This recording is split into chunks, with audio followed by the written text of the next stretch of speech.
Welcome to the Tech Egg. Don't get scrambled. Enjoy the video. You start by closing Endnote to prevent file corruption, then locate the ENL file and its matching data folder in the same directory. Once found, select both items and create a compressed archive, zip or 7z, to preserve internal links and attachments.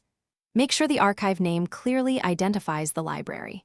Compressing now ensures the receiver gets the complete library structure. Otherwise, references or PDFs may break when reopened on another machine. This is the first essential, actionable move.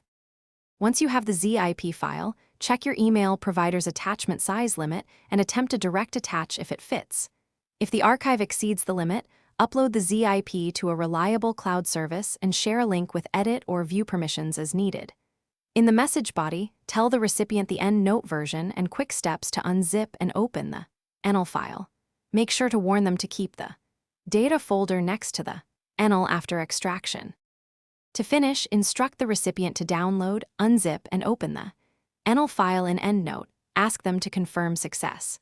If references open but PDFs are missing, resend the data folder or suggest the recipient use Endnote's find full text or manually relink attachments.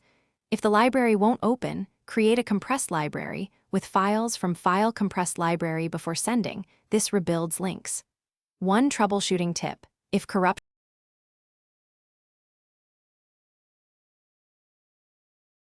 Thanks for watching. Consider subscribing if I helped unscramble your problems.